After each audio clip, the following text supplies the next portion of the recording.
jutro. Ne znam da li ste spremni, ali sada ćemo vam otkriti tajnu. I to bez izvinjenja. Iako imamo ovdje naravno knjigu sa tim naslovom, autorice vi, koja je bivša ENSLER. A razgovarat će sa njom izuzetna Rada Borić, a prije toga slijedi još jedno malo, možda i veliko iznenađenje. Pozdravit će je Jasmila Žbanić. Dobro večer.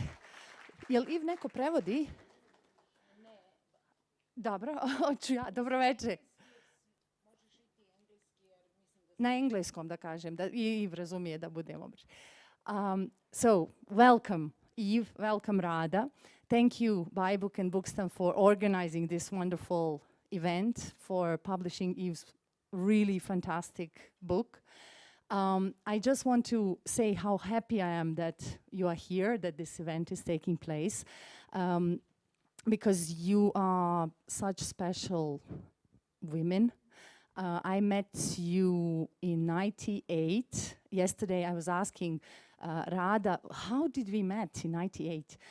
And she said, but remember you were a student at the academy, we came for audition, and for some reason there was no actors coming for the audition of Necessary Targets. I came to them because I was really interested to be part of it.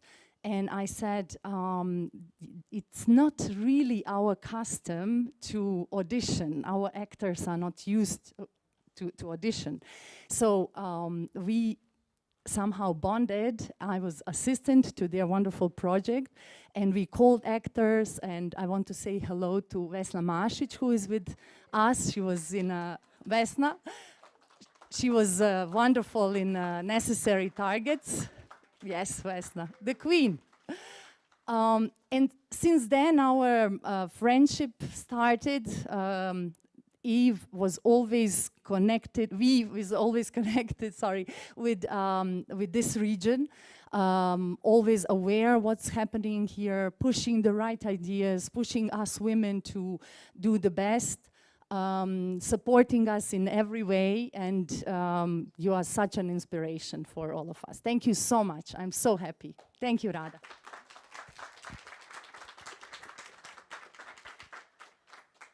Dobro večer. I'm going to pretend to be from Sarajevo because I think I'm also from Bosnia and Herzegovina, and nobody can put the frontiers and boundaries between me and wonderful people that live here. And this is one of the reasons also that, as Jasmila mentioned, Eve has been here almost 30 years ago. Even earlier, she came during the war to Zagreb, to Center for Women War Victims, when we supported women from Bosnia and Herzegovina who were fleeing from the war. And when we came, for the first time, we came to Medica Zenica, and it's so wonderful to see the same women that we were then with, as Nuna sitting here, and Jadranka, and many others that couldn't come. We went,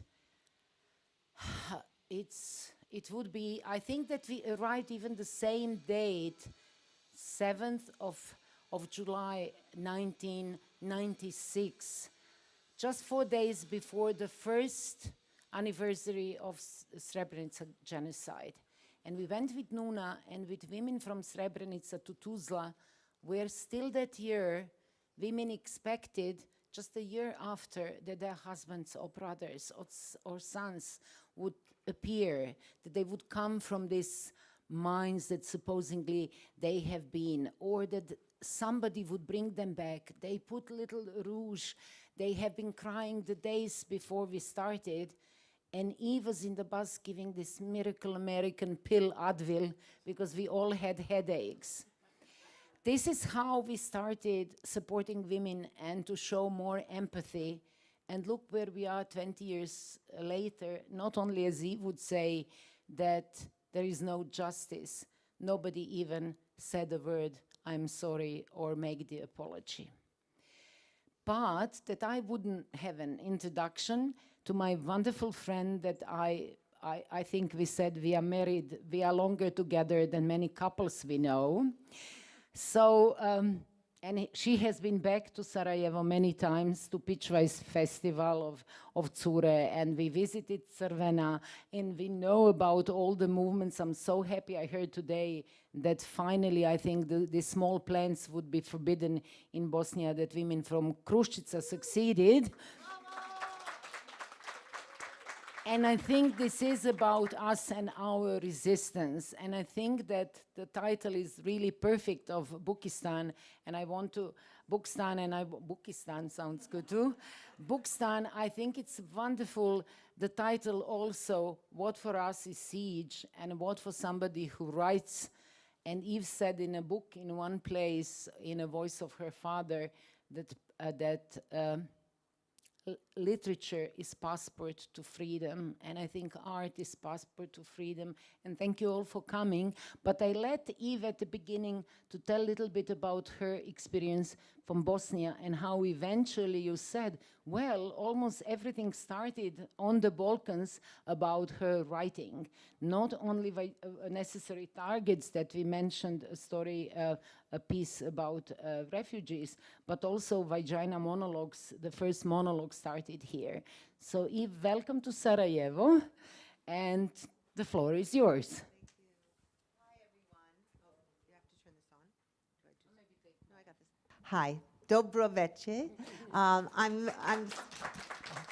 I have to say, I'm so moved to be here to see Jasmila and Vesna and Nuna and Tanya. I could just go on the list. I'm very emotional, you know. I think I'm having so many memories of the war, and so many memories of really difficult times here, and how women, just how extraordinary women were during that time, how women rose up across ethnic groups, across all kinds of divides, and really stood for each other and fought for each other. And sorry, I didn't realize I was going to be so emotional. It's okay to be emotional. But I think why I'm feeling so emotional is like to see Jasmila, who was really in her 20s then, now one of the great filmmakers in the world, you know, bravo. I mean, really, and just to see her grown up and to see her, who she's become, is just so moving to me. And Vesna, who was so brave when we did Necessary Targets at the National Theatre, she actually learned how to speak the play in English through phonetics, and performed with Glenn Close and Marissa Tomei, and was so brilliant and so amazing, and then did so many other pieces, you know. It's just so moving to me to see her now, and to see everybody, and Nuna and Tanya and Adrenka, all the work everybody has done over these years for women to change consciousness and to lift people and to fight for freedom of. And I have to say that Bosnia lives in the center of my heart. It always has, you know. There was something about being here during the war and seeing the suffering, but also seeing the vitality of people and the kindness of people in the midst of all that has just lived inside me, and it will live inside me forever. So thank you for inviting me back. I'm so moved to be here. And I just want to say, too, that I've been thinking a lot about apology and reconciliation, and what does it mean, and what happens when people don't get apologies? What happens when people don't acknowledge what has happened? And I think of the end of Jasmila's brilliant new film, when you see the whole town of all the people who were involved in Srebrenica sitting next to each other, and some of them are perpetrators and some of them are victims, and they're all mixed up together. But nobody's gotten any accountability or justice or apology. And it worries me, because I see what's happened in America, where our country is founded on lies, is founded on taking land away from other people, the Native American people, the indigenous people, founded on 400 years of slavery that is really just now beginning to be acknowledged. And what's happening is our country is imploding. It's completely falling apart because there has been no reckoning. There has been no accountability. And I was really saddened to hear when we were talking the other night that so many of the divides between Serbs and Croats and Muslims still remain. And, you know, I think we all have to struggle to figure out how to change that, because things will repeat themselves again if we don't come to accountability, if we don't make apologies, if we don't come to justice, you know. So I'm really happy to be here. And I think also that I just want to thank my friend Radha, because Radha has been my sister for so long, and you know, we have been in this movement of V-Day and 1 Billion Rising, and so many women here have been part of that movement, but she really brought this movement to the Balkans and has spread it, and she's a member of parliament now. I mean, things have really changed, you know? Yeah. So. I think, you know, it's difficult. You have two friends, and now we started praising each other's, which is not very good, but I think it's good really to acknowledge. And when Eve said she was too emotional, of course I became emotional, and I think it's finally to recognize that to be emotional, nothing's wrong with this. And that we are, as Eve wrote one wonderful piece too, called I'm an Emotional Creature. Because to young women, usually they would say, you are too emotional, don't be emotional. No, I think if men would show more emotions, maybe we would be on a better place also. So thank you for being emotional and teaching us to being emotional. But okay, maybe it's a time, since we have a wonderful book, you can get a book. Now I'm a little bit, you know, doing advertisement. You can get a book after that in a bookstore with small discounts, and of course Eve can sign it, put your own name, and you can have it. And we were very happy that Eve signed a book to a granddaughter of Mark Dizdar. And I think this is so wonderful. There is a little feminist girl who definitely wanted to have a book. And we met Jasmila. When we met Jasmila, she was like, I think, third-year student. And yesterday we met her daughter, brilliant Zoe, who is 21, who was so smart. And I thought, yes, in our Slavic languages, budućnost, future, it's by gender, female. So I think that definitely future is female, and I think it has to be, because sorry guys, all guys here are definitely on our side, but the guys messed it. So I think we are not willing anymore to patch up. We are going to create a better future for all of us with all the changes that we have, political, climate crisis. So, but we'll go back to the book. We are not going to tell you all the secrets, as you know, it's not good, but I'll start with really the sentence, introductory words that Eve said, and she just said, I'm done waiting. So for so long time, we all wait for something, and Eve is waiting for so long to get apology from her father. Why did you decide it was time to stop waiting? Well, I'll tell you this much. I think I grew up in a family that was very, very violent. My father sexually abused me when I was 5 till I was 10, and then he beat me and almost murdered me several times. And I think I grew up and I dreamed that one day my father would wake up and he'd see the error of his ways, and he would say, oh my God, what have I done? I'm so sorry. I didn't mean it. How could I have done that? Blah, blah, blah, blah, blah. That never happened. My father actually died, and we weren't even speaking, because his verbal violence and his mental violence continued until he died. And after his death, even 31 years later, a weird thing would happen. I would find myself going to the mailbox, waiting for his letter. I don't even know, from the other realm, to say he was sorry, you know? Like, when is the apology coming? And I think one of the things we all know when we've been abused, when we've been exploited, when we've been hurt, is like, no matter what happens, it's still lodged in us until someone actually gives us a true, deep, sincere apology.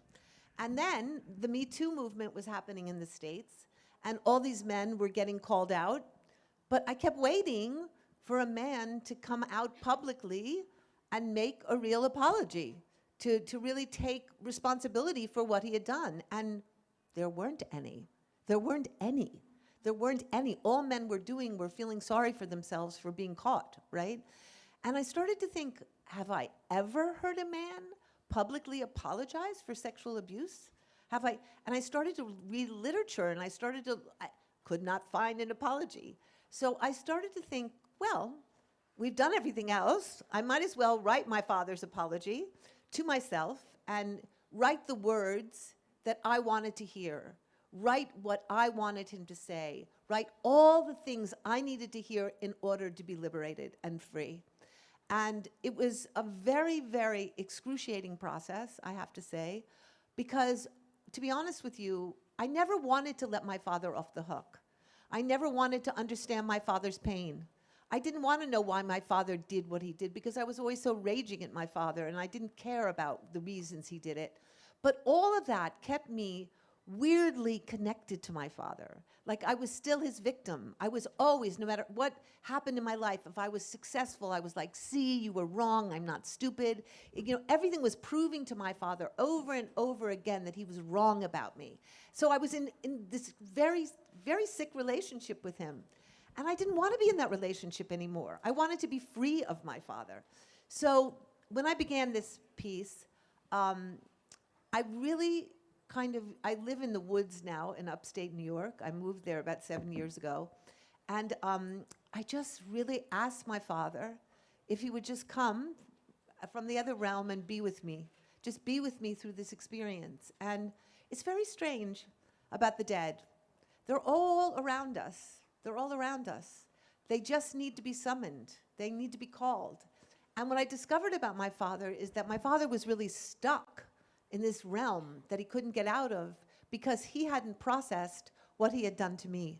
He was churning in the badness and all the wicked things he had done to me, and he was just stuck. So we began this dialogue where I said to him, would you please write your apology and write it through me, and I'll just write it down as you're speaking to me. And he would come to me. Sometimes he'd wake me up at 4 o'clock in the morning, and I'd go to my office, and he'd say, I'm going to tell you a story, and I'd write the story down. And I don't really know who wrote this book in some ways. I feel like I conjured him. He was with me. He was present with me. And one of the amazing things that happened is I began to know my father in a way that I'd been afraid to know my father.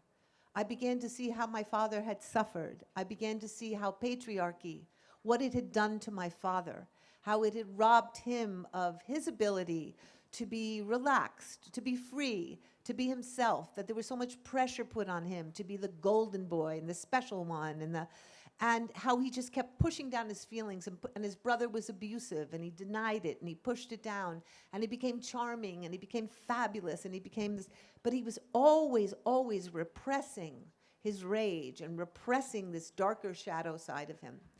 And as I wrote, I'll tell you something, it taught me that the pathway to freedom is not to actually say to our perpetrators, you're dead, I don't want to ever know you, I want to kill you off.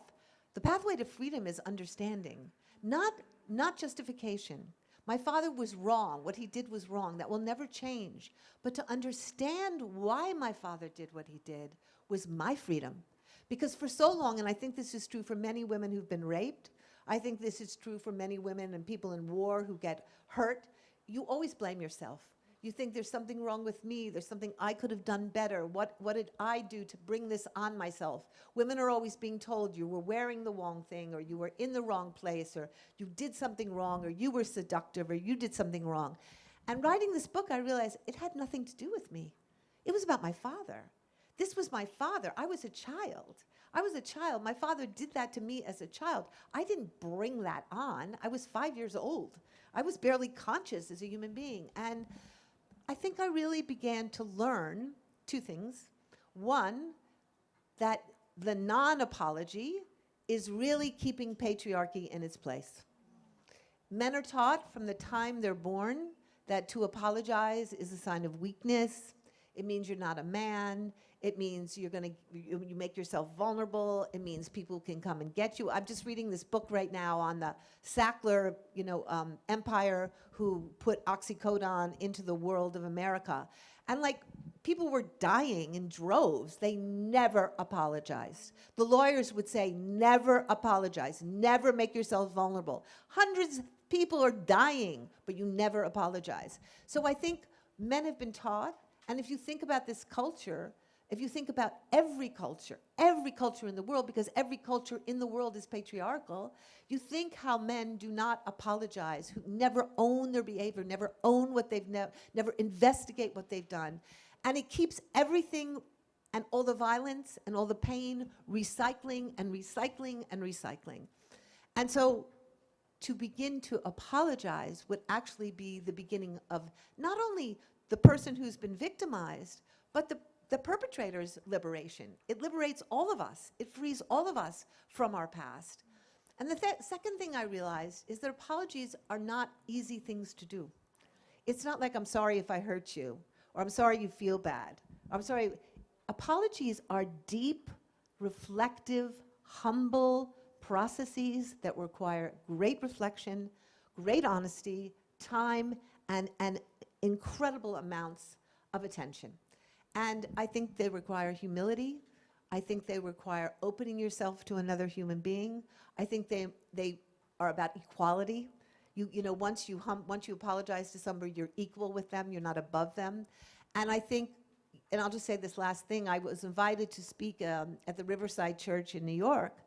And I got up and I actually began by reading the apology that the Australian government made to the Aboriginals as an example of what an apology looked like. And then afterwards, the ministers and the priests were coming up and saying, you were in church and we don't know why you didn't read something from the Bible. And I said, well, there's actually nothing in the Bible about apology. There's nothing. I combed the Bible. Old Testament, New Testament, there is nothing in the Bible. And they were like, what do you mean? I said, oh, there's something about forgiveness. There's something about you will forgive. But how do you forgive if there's no accountability? That's a fake forgiveness, right? If someone doesn't own what they've done, what are you forgiving them for, right?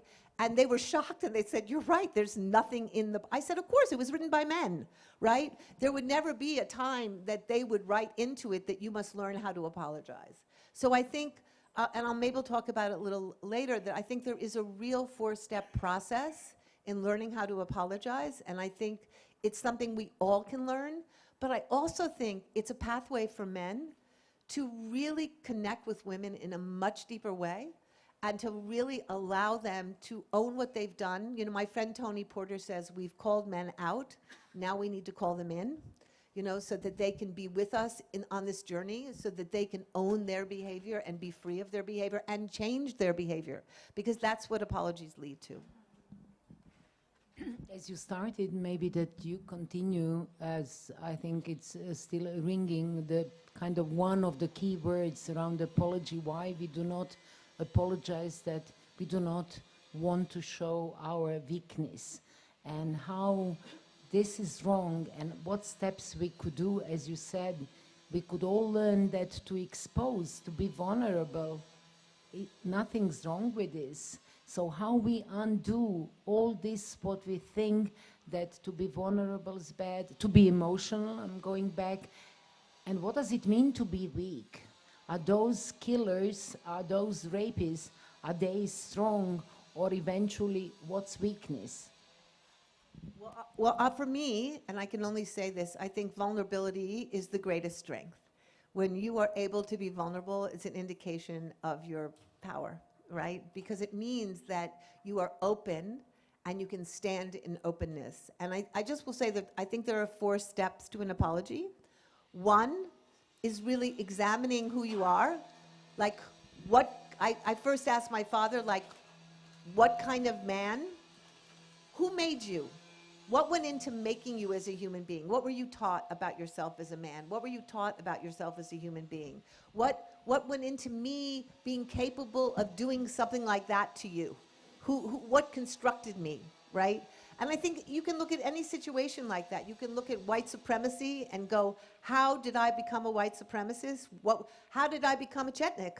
How did I become somebody who was willing to destroy other people and rape women in war? What went into me that at a certain point I was able to switch and I was able to do that? Like, what was I taught? And to really examine that. Then the second piece is, what did I do? What are the details of what I did to another person? And the only real apology is based on specifics. Here is what I did to you. I came into your room at night. I pulled back the sheets. I pulled off your panties. I did this to you. Because for a victim, unless you say to them exactly what you've done to them, they don't get free. It's vague, you won't get free. But if it's specific, if it's detailed, if it's real, then you actually, as you're speaking to your victim, you are freeing her step by step by step of everything you did to her because you are acknowledging it and owning it. So often, victims are gaslit, right? They're told, like, you made me do it, or you're responsible for this, or you're making this up, or whatever, whatever, whatever. And we carry that as well as the abuse. But when someone comes and says to us, I did this to you, and I did this to you, and I did this to you, and that is real, and what you remember is real, what you feel is real, all of a sudden you feel like, I'm not insane, I'm not crazy. What happened really did happen. I didn't imagine this, right? And you did have an ulterior motive, and you did have bad intentions towards me. And okay, now that you're saying it, I can breathe. And then the third step is looking at the long-term consequences. What did my actions do to your life? So for my father, his raping me as a child and his beating me completely, in many ways, disrupted and destroyed my life for many years. It made me incapable of intimacy. It made me bizarre about sex. It made me not trust anyone. It made me not be able to focus or think because I was always so nervous and so traumatized. It made me weird in my body. It made me it made me leave my body and separate my body. So like a lot of things happened to me that shouldn't have happened to me because I wasn't living inside my own body. It made me stupid. There were years and years in my life where I just felt dumb because I was so filled with trauma. And my father had to take responsibility for all those things in the book. He had to look at what were the long-term impacts of his behavior on me and acknowledge those long-term behaviors. I know so many women in the Balkans, in Bosnia, who I know are in this room today. I know women who have been raped and who have been violated and are still just beginning to understand how to unweave that story, how to climb out of that bell jar that is just present on our heads. It takes years and years to unravel it. But if your perpetrator were to come and say to you, I acknowledge what I did to you, I feel terrible what I did to you, it would make that process happen so much quicker. You wouldn't have to do that process on your own. And the last step, of course, is saying you're sorry. And all of those steps showing that you are now a different person who wouldn't be capable of doing that to anybody else. So that an apology is real and can be received by the person you have harmed. And writing my father's apology was so profound for me because I began to see what I needed to hear, what I needed in order to free my soul from what he had done to me. And also the specifics of what he had done to me, which I was also denying, also pushing away because it was too painful. And so it always had me controlled because I wasn't acknowledging it. Right. I think maybe it's a time. I have an English, the apology in English. So would you just pick up that they could just read a little bit, that they hear how the sentence sound? I managed to read translation in Bosnian, and I really loved it.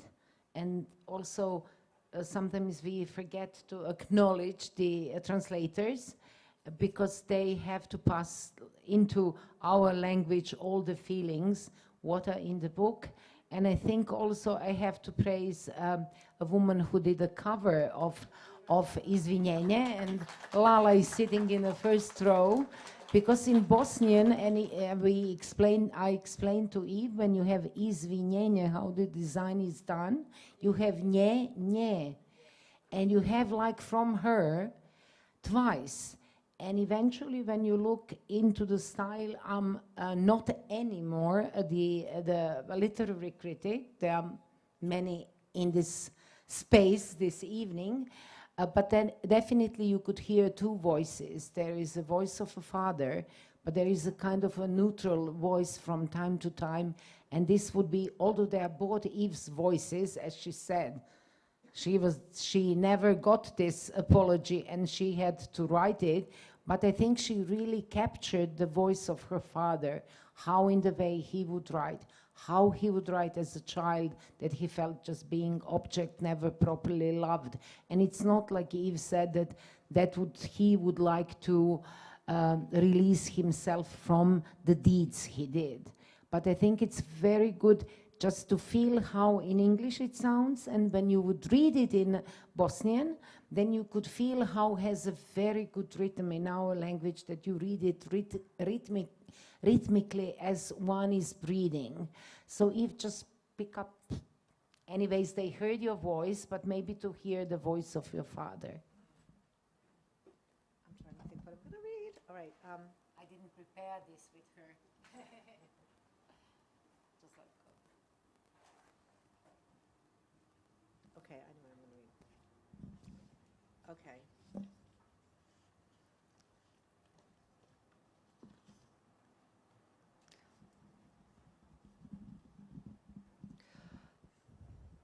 What kind of bastard have I been?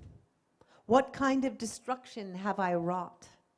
I have lied and lied to myself and you. I cursed your future of love. At 5, I took your body. You didn't give it to me. I contaminated your sweetness. I ripped the protective golden gates from your garden. I betrayed your trust. I rearranged your sexual chemistry in the basis of your desire. Wrongness and excitement were forever fused together. I made my stain. I left my stinking mark. I infected you. By invading and overwhelming your body, I killed your yearning so early. You did not and could not give me permission. There was no consent. You did not seduce me with your crinoline petticoats. You were simply being an adorable child. I overstimulated your 5-year-old body and planted the seeds of intensity and thrill. You would push yourself too far, take heroin, jump off bridges, drive 100 miles an hour. I robbed you of the ordinary. I destroyed your notion of family. I forced you to betray your mother. You lived in perpetual self-hatred and guilt. I created hierarchy, distrust, and violent competition between you and your siblings. None of you would ever recover from this. I robbed you of agency over your body. You didn't make any decisions. You didn't say yes. This was my projection in order to satisfy my needs. You were 5 years old. I was 52. You had no sovereignty. I exploited and abused you. I took your body. It was no longer yours. I rendered you passive. You compulsively gave it to whoever wanted it because I taught you you should. I forced you out of your body, and because you were dislocated and numb, you were unable to protect yourself. I compromised your safety and ability to defend yourself. I made it that rape became what turned you on. I eviscerated your necessary boundaries so you never knew what was yours and when to say no and how to say stop. I tore the delicate walls of your vagina and made it vulnerable to disease and infection. Your body didn't and couldn't say yes. This was a convenient lie I told myself. You didn't know it was sex. I took what I needed by convincing myself you needed it too. I exploited your adoration. I loved you into secrecy, to lie to your mother, to develop a dual life. This split you in two. I made you feel like a whore. I made you feel you were never worthy of legitimate love. I made intimacy claustrophobic. I left my poison in you. I destroyed your memory by making you want to forget everything. This impacted your intelligence and ability to contain facts and take tests. I stole your innocence. I dimmed your life force and made you feel your sexuality was the curse of bad things. I used your being and body to serve myself. I did this, all of this. Oh, saxophone, take me out. Take me out.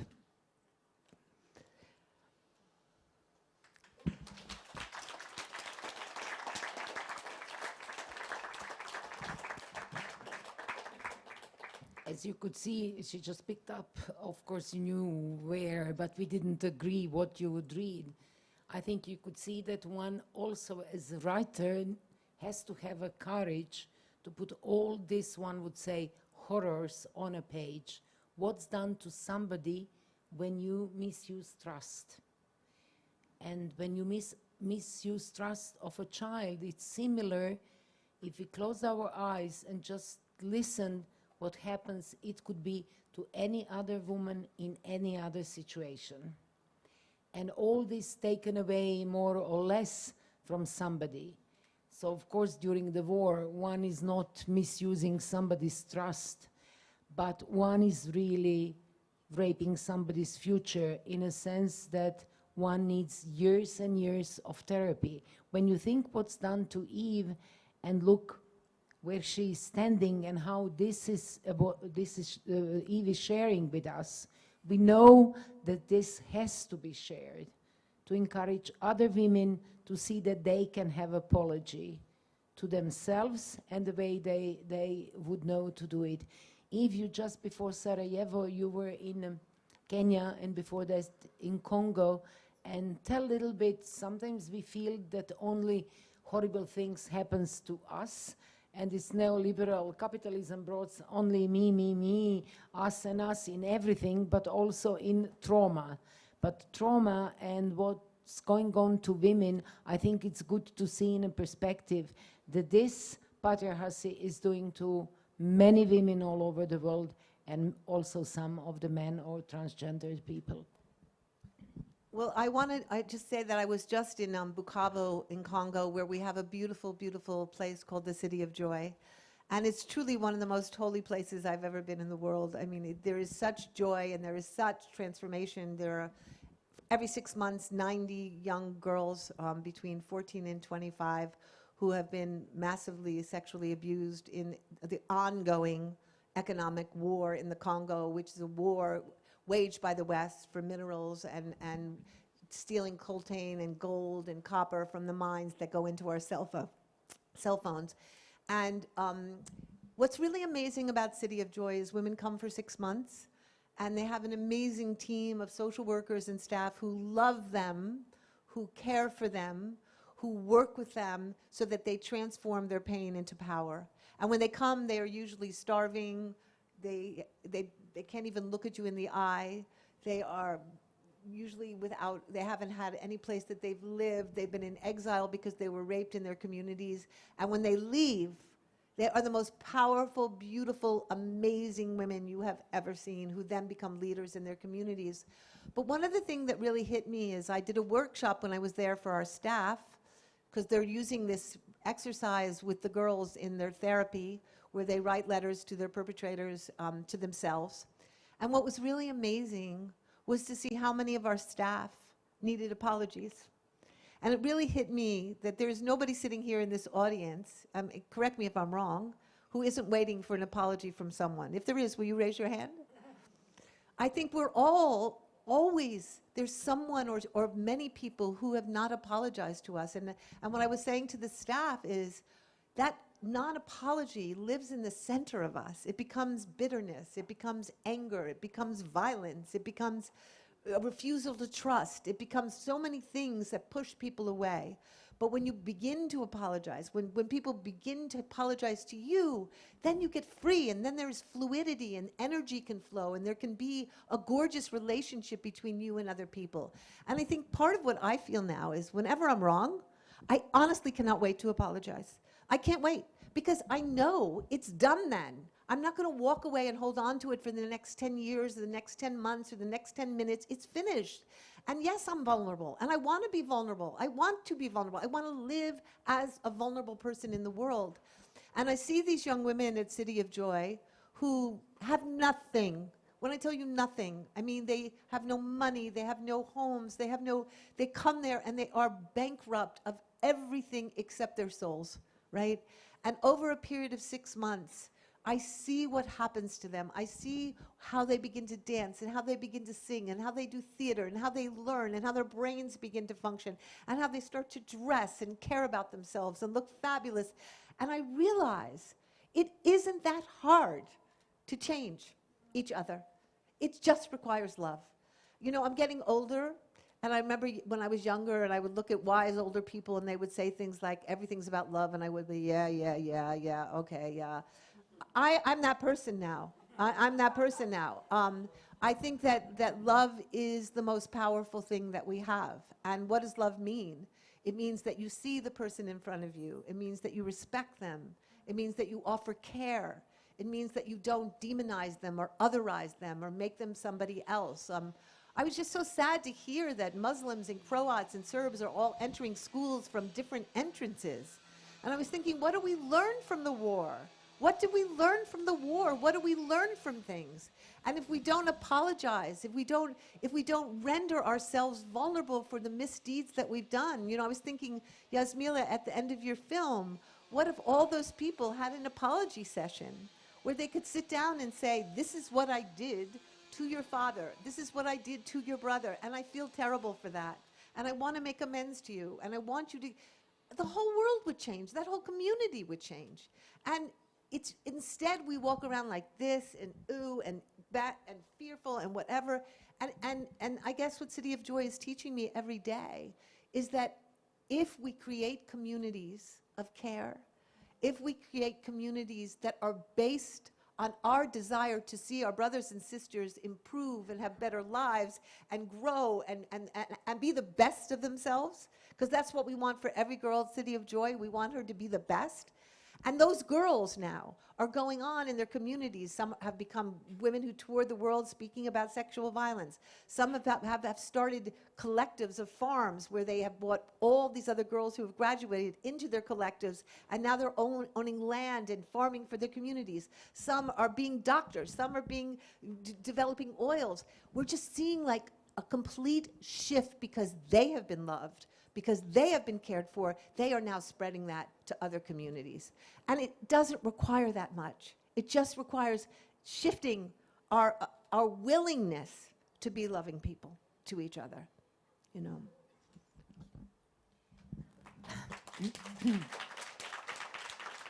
think somebody will tell me how little or how much time still we have, but I'm sure that we are not going to talk more about the book. There is such a rare opportunity.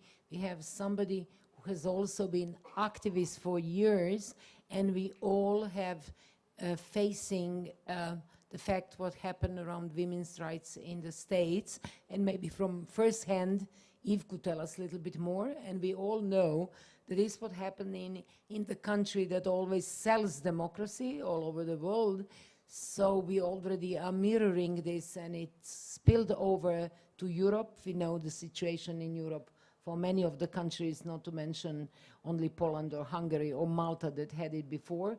The threats that we have around women's rights and rights of LGBTIQ communities are really growing. Could you tell a little bit about your fears? We talked, of course, about fears here. I'm not sure would anyone make apology to women of stealing of their human rights. Well, I always think of Carl Jung saying that in order to survive the century, you have to live with two opposite thoughts at the exact same time, right? And I feel like it couldn't be more true than where we are now, because in some ways, in the last 50 years, we have seen women's advancement in ways we have never dreamed. I mean, look, parliament, movies, like let's just go through all the things women are doing now and all the rights we have and how far we've gained. And so it's not surprising we are seeing one of the hugest backlashes we have ever seen on the planet. And we have to remember that that backlash is based on our progress. It didn't come out of nowhere. It was those forces of patriarchy and those men mainly who were terrified that women were advancing on their particular rights and their particular power, and they didn't want to give that power up. And therefore, they were going to put women back under control. That said, I think that Trump and his cohorts ushered in a time in America. I have to admit, in my lifetime, I've never seen such an extreme pushback against human rights and women's rights in America. It's really terrifying. I think we are seeing the rise of Christian white nationalism in a way we've never seen it, and fascism. I don't want to be an alarmist, but I'm alarmed. I think that the Supreme Court is a delegitimate court. It's been hijacked by a fringe minority that was put in place by a president who was an illegitimate president, as far as I'm concerned. He was a perpetrator. He was a sexual, openly self-confessed perpetrator who put 3 people on the bench, one of which was a perpetrator. We had another perpetrator in Clarence Thomas. We have 5 people who are making our decisions, 3 of them put there by perpetrators and 2 of them actual perpetrators, determining what happens to women's bodies, which is utterly unacceptable and shocking. And I think they have a plan. In the last few months, they have eradicated the EPA, they have eradicated voting rights, they have eradicated, they're putting prayer back in school. I mean, we are seeing a rapid, immediate, kind of conflagration of the disembarking of rights. And I think, to be honest, we're seeing this everywhere in the world right now. I mean, India is on the verge of a rise. Hindu nationalism is rising there, and the hatred of Muslims and the destruction of Muslims is rampant and terrifying. My friends there say there could be another Rwanda situation. We look at Bolsonaro and Brazil, we look at Hungary, we look at Poland, we look at almost happening with Marine Le Pen in France. There is a cabal in the world engineered by the likes of Steve Bannon, who keeps perpetuating this illness and this right-wing story around the world. But I also believe we're not going back in the bottle. This vagina is not going back in the bottle. Okay, that is not happening.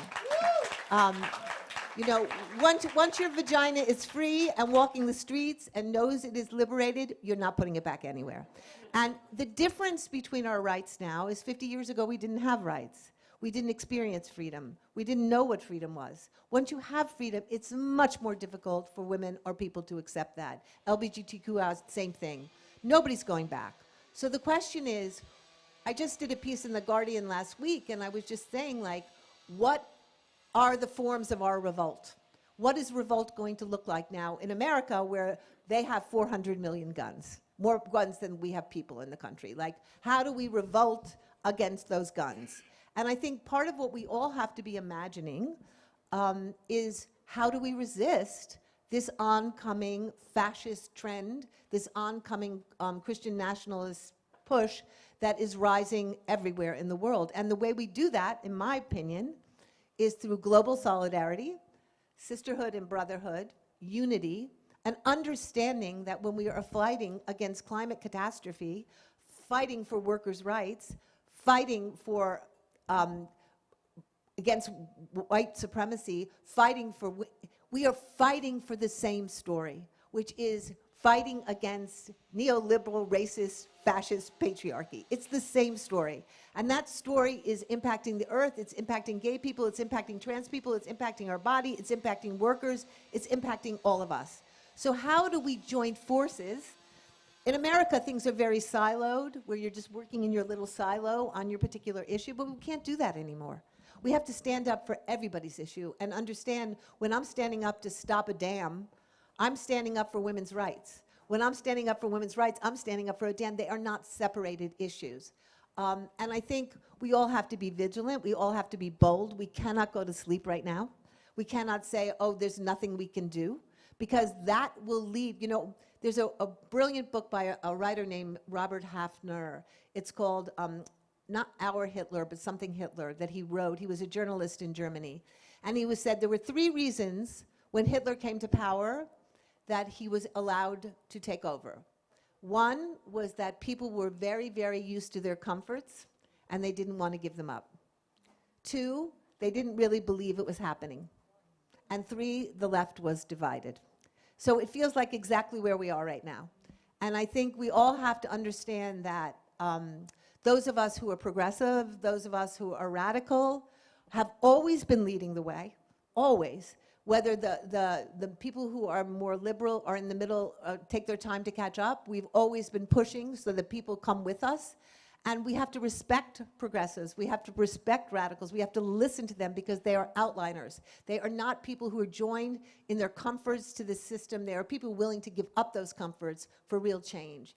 And I think we have to be in solidarity with those people who are bravely standing up and making radical change, and not put them down, and not say they're too much, and not say they're going too far. Because if we do that, those right-wingers who are very extreme, who are very organized, who are very well, have strategies and all kinds of things that they plan, because all of them think with one mind, which is a very simple, unfortunate, dumb mind.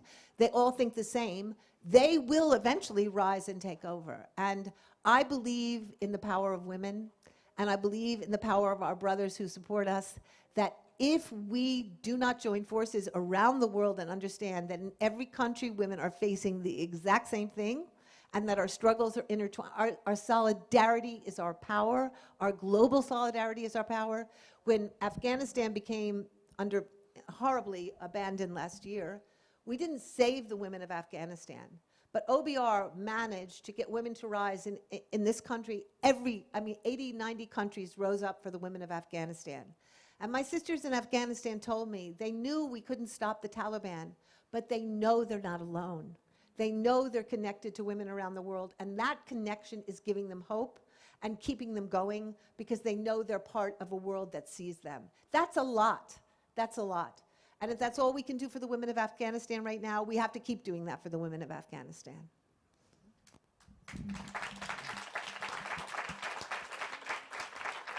As you could see, Eve could be in any parliament, but they would most probably kick her out. And I'm not sure would, you know, the politics always endure with such a brilliant political mind.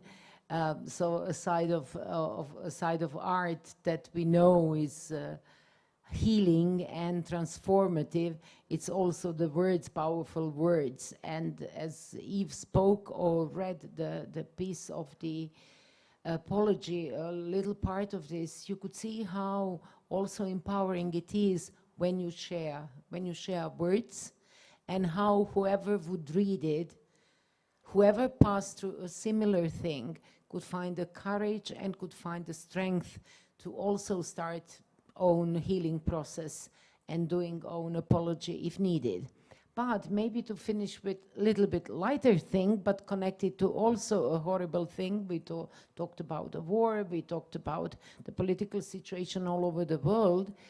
And of course, the need that we are much more in solidarity with each others.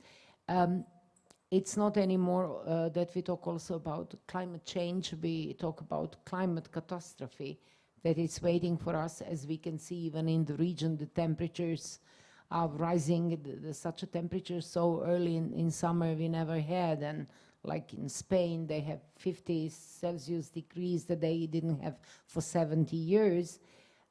You are writing something very unusual and should be very positive, and just tell us a little bit about the wild, because I think it also sums up everything what we talked. Just say something that we feel that when we are going, the change is really, the future is there with the youth. Well, I think one of the reasons I love our movement so much, V-Day and OBR, is it's a movement of art and activism, you know. And it's 25 years this February that it's been here. And this movement really began in the Balkans, because when I came to the Center for Women War Victims and I saw what was happening to women here, I had seen an article of 5 Bosnian girls who had just been returned from a rape camp in Newsday, and I went, I have to go there. I just have to go there. I didn't even know why. And coming here really opened the door for me to create a movement with the play, The Vagina Monologues, that would end violence against women. And I think as we've worked in this movement, we've come to know that there's no way to end violence against women unless you end all the other violences. So if you're not working on climate catastrophe and you're not working on, you know, workers' rights and healthcare and childcare and whatever, you're not ending violence against women. Because if we look at what happened to nurses, for example, during COVID, who were the first people sent in on the front lines without protections, without gowns, without masks, right? Those women, so many of them died, so many of them got hurt. And of course, they were sacrificed, right? And so many women on so many frontline jobs got sacrificed, right? During that disaster, what I'm calling disaster patriarchy. For me, climate catastrophe has become a central issue, because the truth of the matter is we can't really fight for women's rights if we don't have a world. If we're overwhelmed with tsunamis and fires and droughts, how will we continue to fight for our rights? And I made a decision a few years ago that I was going to start working and directing my art towards climate change and catastrophe. And so I hooked up with this wonderful musician, a music writer who's a pop star and a pop writer in LA, and he's fantastic, and he just writes wonderful music for, you know, all kinds of people like Gwen Stefani and big rock star, you know, pop stars. And we started working on this musical called Wild, which is a wonderful fable about a farming village, and I won't go into the whole story, but it's really a story about people in this community's conflict between choosing something like fracking for money or listening to their children who believe that fracking will destroy their land. And with their children, something very magical happens to their children, and I don't want to tell you what it is, but the parents are forced to really choose between the lives of their children or money, which, to be honest with you, is the choice that we're all up against right now, right? The future of our children or money in the present tense. Like, how are we going to live differently so that our children have a future to live into, and what are we going to do specifically, in the same way of the apology, to change our lives and to live in America, for example, without constant growth, consumption, more and more and more. I mean, I have to tell you, I was in Africa, I was in Congo, and then I was in Kenya, and then I came to London, and I literally was, I couldn't speak, because in Africa, people are living on nothing, just nothing, like a banana a day, and are full of gratitude and are full of life. And I got to London, and it was just consumption, having, shopping, eating, taking more and more and more and more. And no one's happy. Everyone's just pushing, everyone's shoving, and people can't even see it, because in the West, we're so inside our consumer mentality. We just want more and more and more and more, and nothing satisfies us, because that's the basis of capitalism, isn't it? That you're just always being shown, look at Instagram, look how fabulous they are, look what they have, I want that, oh no, I want that, oh, they have that, I don't have that, I want that, I want that. And so we're constantly on this seductive wheel, you know, more growth. We have to stop thinking about growth. Growth for what? Growing where? Where are we going? Where are we going? You know, I sat in a restaurant the other night with Izvinjenje and all these beautiful women and Nenad, and I thought to myself, I am totally happy right now. I'm totally happy right now. We're eating food. We're in the deepest discussion about politics and life and art. I don't need anything more than this. What more do we need but our company and the beauty of the earth and good food together? We don't need more than that. And part of it is like, how do we shift our understanding that capitalism is constantly putting down our throat?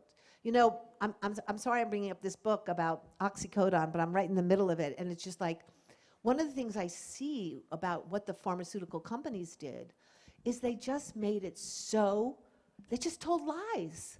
They told lies. This is going to take your pain away. This is going to make you feel better. This is going to make you so that you can live your life in a completely different way. And they got people hooked on it. And then people needed more, and then people needed more, and then people started overdosing. That is the metaphor of capitalism, right? We just keep dropping it into people so people get more seduced and more seduced. And I just think, I ask myself this every single day. What is enough? What is enough? How do you know you have enough? How do you live in a way where you're grateful for every single thing you have? Because I think gratitude is so critical to a beautiful life. And I live in the country. I have the blessed life of living with trees and living with water and living with my pet turtle, my snapping turtle who comes every year, Lydia, and my dog. And I tell you, I get up every morning and I literally get down on my knees and I look at the earth, and I say, we are so privileged to be living on this earth. We are so privileged. We have to see it. We have to be grateful for it. Look at the city. It's so beautiful, Sarajevo. The whole region is such a beautiful region. Just to be grateful for it and to respect it and to honor it and to praise it and to cherish it.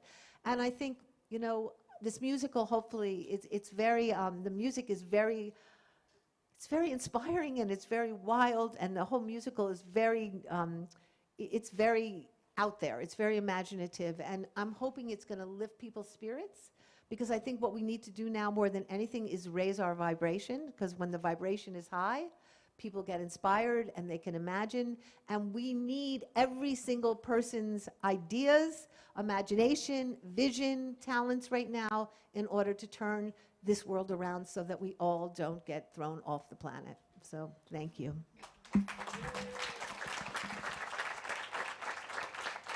And I think we could just eventually end with what Eve said. We have to inspire each other, and I hope that Eve inspired all of us, that we can be better people to each others and to the Mother Earth, unless we want that she would one day just shake us all off, you know, and say, okay, you don't deserve me. So I think we all deserve hear each other's and have the rest of the night wonderful, and just hug somebody, you know, when you return home, or do it here. And thank you once again for coming, and I think he will be sooner back to Sarajevo than, you know, like, she has been 2013, it was not 1998 and then 2000 or whenever, but still I think, thank you, Eve, once again, and thank you all for being such a wonderful audience.